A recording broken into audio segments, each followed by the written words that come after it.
Bienvenue sur Totis dans cette nouvelle vidéo consacrée au programme Grande École de M Lyon Business School. Pour en parler, j'ai le plaisir d'échanger avec son directeur, Lionel Sitz. Bonjour Lionel. Bonjour. Merci d'être avec nous aujourd'hui. Avec grand plaisir.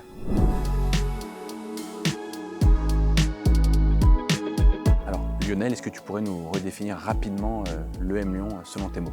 Alors le Lyon, c'est d'abord une école historique puisqu'on a été créé en 1872. Et puis ensuite, depuis 153 ans, c'est une école qui est pionnière, qui a pour ambition de toujours innover à la fois dans les cursus et puis dans les compétences qu'on essaie de transmettre aux étudiants. Et puis je dirais une dernière chose qui peut-être est importante, c'est une école qui se veut différente et qui essaye de faire les choses un peu différemment. Et notamment de transmettre un esprit un peu particulier, je pense qu'on en reparlera, à nos alumni. Alors, on se trouve en plein cœur du nouveau campus que vous avez inauguré il y a quelques mois, campus Gerland à Lyon. Est-ce que tu peux nous en dire quelques mots? Alors d'abord, c'est un beau campus pour celles et ceux qui ont la chance de le voir. Il est très beau, il est très agréable à vivre. Après, sur le plan plus pratique, c'est effectivement un campus qui est haute qualité environnementale, qui donc respecte toutes les normes environnementales possibles. Et puis c'est un campus qui a été conçu avec les nouvelles technologies, donc directement implanté dans le campus. Et puis une dernière chose, c'est un lieu qui a été pensé, si vous voyez visiter un petit peu le campus, pour avoir des zones de convivialité et de travail assez nombreuses un peu partout. Donc c'est une petite ruche, une petite fourmilière de travail.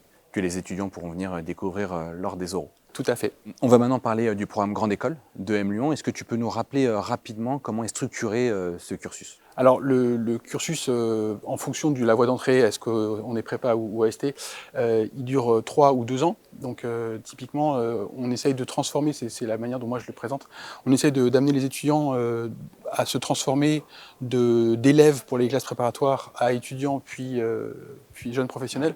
Et puis pour les AST, de les prendre en tant qu'étudiants et de les amener à se révéler en tant que jeunes professionnels. Donc cette articulation, elle se fait avec chaque année une étape supplémentaire pour amener les étudiants, à travers la diplomation, à trouver un emploi qui leur convient et qui corresponde à leurs aspirations. Pour ceux qui hésitent entre parfois les écoles de la grappe de M Lyon, quels sont selon toi les vrais atouts aujourd'hui en 2025 de M Lyon? L'enseignement à EM Lyon est très irrigué par la recherche, donc c'est une particularité forte. Ce qui nous amène aussi à avoir des étudiants qui ont des connaissances et des compétences en pointe dans leur domaine. Donc on a, je dirais, un des avantages du programme Grande École de EM Lyon, c'est effectivement d'avoir des étudiants qui sont diplômés avec des connaissances qui sont directement employables, mais aussi qui ne seront pas trop vite périmées. Après, il y en a plein d'autres, hein, le campus, tu en parlais, la situation à Lyon et plein d'autres avantages qu'on peut avoir. Effectivement. Parmi l'ADN de M Lyon, il y a aussi l'idée d'entrepreneuriat, makers, early makers. Est-ce que tu peux nous en dire quelques mots? Alors, je parlais tout à l'heure de l'histoire en disant on a été créé en 1872. On a été créé, pour l'anecdote, pour les soyeux lyonnais qui faisaient des beaux tissus. Et on avait besoin de les former à savoir vendre les tissus et à savoir tenir les livres de compte, donc à faire du marketing et de la comptabilité, si je simplifie. Et je pense que cette histoire-là, elle irrigue aujourd'hui, puisqu'en fait, depuis 153 ans, on a pour ambition de mettre en pratique les idées du pragmatisme, c'est-à-dire de ne pas faire de séparation entre penser et agir, entre bien réfléchir et bien mettre en action. Et donc je pense que ça fait partie vraiment alors certains diraient de l'ADN, du marqueur de la manière dont on envisage l'éducation à Lyon. Donc là, je vais me mettre dans la peau d'un préparationnaire.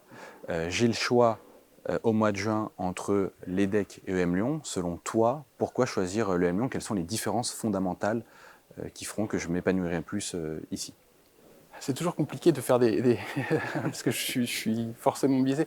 Mais je dirais, si on regarde bien, les deux écoles sont des bonnes écoles. Je pense qu'il faut commencer par dire ça. Je pense que y a un premier élément, c'est la diversité qu'on va pouvoir trouver à EM Lyon. On n'est pas une école disciplinaire ou monodisciplinaire, on est vraiment très ouvert en termes de spécialité et de spécialisation.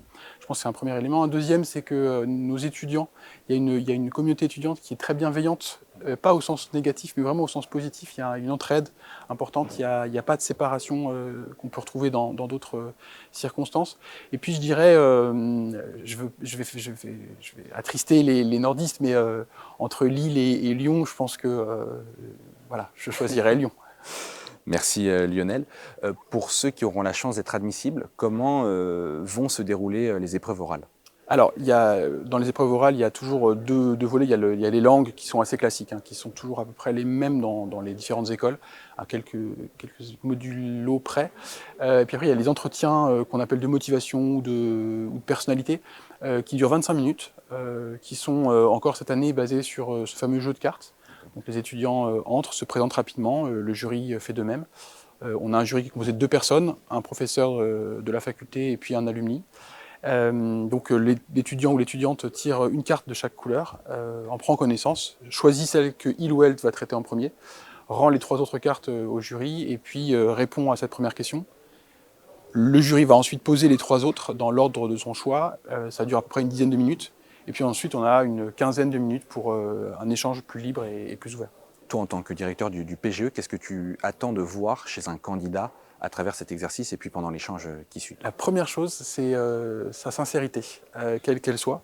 Donc ça, je pense que c'est un élément, et souvent quand on se prépare aux oraux, on a envie de se protéger ou d'avoir un discours qui est très préparé.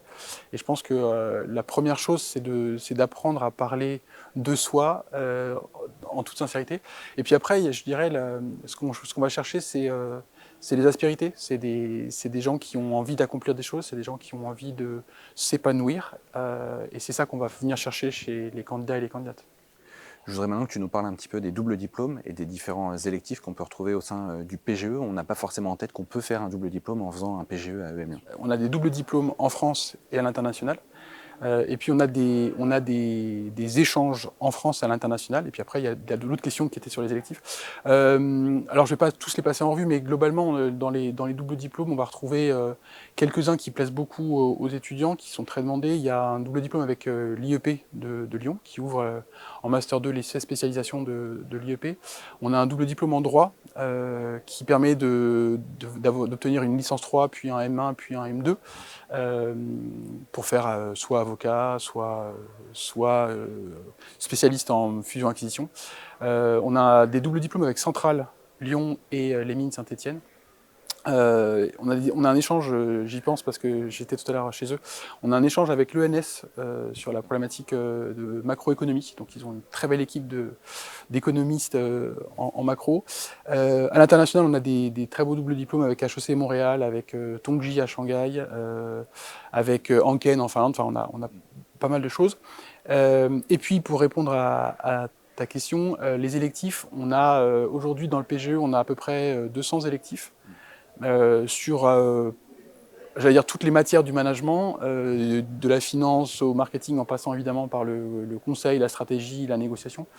Puis on a des choses un peu plus exotiques. On a un électif sur le management de la culture, on a des électifs sur la sociologie des marchés, on a des choses qui permettent d'ouvrir un petit peu son point de vue et sa réflexion sur des sujets qu'on n'a pas forcément directement, classiquement dans une école. Donc si j'intègre EM Lyon en L3 ou en M1, il y a une sorte de parcours un peu à la carte, c'est comme ça que ça se passe? Alors, il y a évidemment un tronc commun, puisqu'on a des cours ADN et des cours fondamentaux qui sont, j'allais dire, la base de tout le monde, puisqu'on est un master in management, hein, et que donc on est généraliste. Mais à côté de ça, effectivement, on a la possibilité en fait, de faire un choix, soit de prendre des tracks de spécialisation et de professionnalisation qui ont été construits dans cette optique-là, soit des cours électifs, effectivement, qu'on va pouvoir panacher selon ses envies, ses résultats aussi, puisqu'on a une particularité, c'est que nos électifs et nos tracks se font sur la base de sélection sur critères académiques. Donc en fonction de ces résultats aussi, on va pouvoir avoir plus ou moins le choix dans les électifs et les tracks qu'on veut choisir. Merci Lionel. Souvent quand on parle d'EM Lyon, on pense au conseil en stratégie notamment. Est-ce que tu peux nous dire, toi en 2025, quels sont les secteurs et les métiers les plus en vogue chez les diplômés d'EM Lyon? Alors, effectivement, on a la chance de faire partie des écoles cibles des cabinets de conseil en stratégie, donc on intègre chaque année des étudiants dans des très très beaux cabinets, mais c'est vrai qu'on a tendance à oublier qu'à côté de cette voie particulière, on a plein d'autres. Tout à l'heure, je disais qu'on n'est pas une école monodisciplinaire. Ça se traduit effectivement par des électifs, des cours dans plein de domaines, avec des spécialistes mondiaux dans leur domaine, ce qui veut dire que effectivement nos étudiants vont dans beaucoup d'autres spécialités que le conseil en stratégie. Les gros contingents, c'est évidemment la finance, corporate ou marché. On a aussi des gens qui vont en marketing, sur des très très beaux postes en marketing, parce qu'on a une très belle équipe en marketing. On a évidemment des gens qui partent vers l'entrepreneuriat, vers les RH. Donc je dirais on a vraiment une très grande diversité de parcours qui permettent aux étudiants d'aller vraiment s'épanouir dans le métier, dans le projet professionnel qui est le leur. Je suis persuadé, là je vais donner ma conviction personnelle, je suis convaincu qu'en 2025, c'est important d'avoir une résonance entre son projet professionnel et son projet personnel, parce que on va travailler longtemps. Alors on peut changer d'organisation, on peut faire plein de choses, mais c'est vrai que je pense important qu'on ait une résonance entre ses aspirations professionnelles et ses aspirations personnelles. Et c'est vrai que c'est ça qu'on essaye de donner à nos étudiants. Effectivement. Lionel, on arrive déjà au terme de cette vidéo. Est-ce que tu aurais un dernier conseil, un dernier message pour les candidats qui viendront certainement passer leurs oraux dans les quelques mois? D'abord, un très bon courage à eux, les meilleurs vœux de succès, et puis de ne pas se décourager. Je sais toujours, quelle que soit la voie qu'on a choisie, c'est toujours un peu compliqué quand les écrits et les oraux approchent, on est un peu stressé. Donc ayez confiance en vous, et surtout ne réfléchissez pas trop à ce type de choses pour ne pas trop stresser. Réfléchissez plutôt aux matières et à bien les réviser, et ça se passera très bien. Merci Lionel. Merci à toi. Merci à toutes celles et ceux qui ont regardé cette vidéo. On vous dit à très vite sur Totis. Au revoir.